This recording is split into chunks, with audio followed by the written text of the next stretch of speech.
Welcome to the One Life podcast with Behka White. This is episode 66, Giving Space for Change. I have mentioned that I held grief groups for bereaved junior high and high school students for about 5 years. What an amazing gift it was to witness their pain and walk with them through their grief.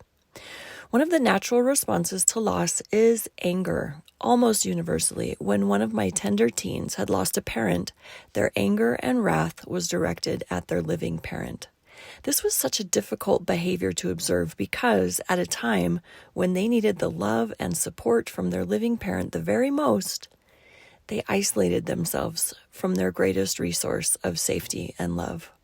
Logically, it makes sense. When a teenager has anger and rage about an uncontrollable event in their life, they need a place to direct it.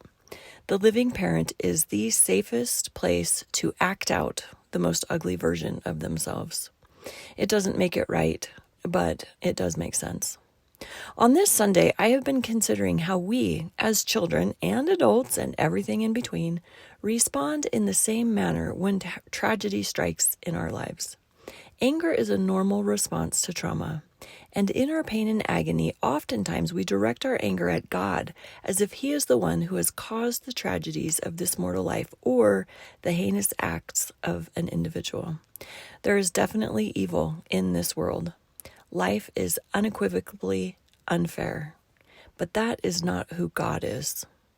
When our family prayed for healing for our first sick son and didn't receive it, I felt like we had asked God for bread and He had given us a stone. I was so angry at God. I knew He had power and He hadn't used it on behalf of our family. I didn't trust Him and I didn't want anything to do with Him. In my anger and misery, I learned some important things. First of all, God is strong enough to hold all of my anger and hatred. If I have to put it somewhere, He is a very safe place. Second, anger and hatred is a very dark place to be. Third, the only way out of the dark is to choose light. When the darkness almost swallowed me up and I wanted out, I had to let the people that carried light affect me. My children, my husband, my friends. Ultimately, God is the source of all light.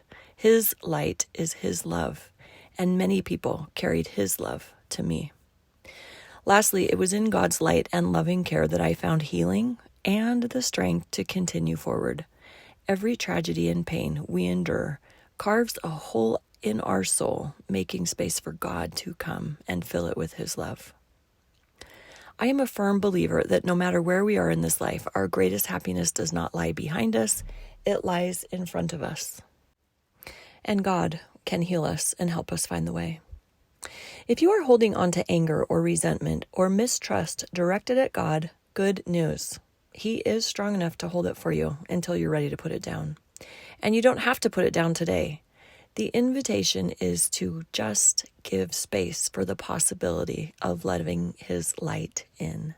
His love is constant and unchanging. As soon as you invite Him, He will show up. Remember, God's love is a beacon of hope. His healing power is available to all who seek it. Until next time, keep living your best life.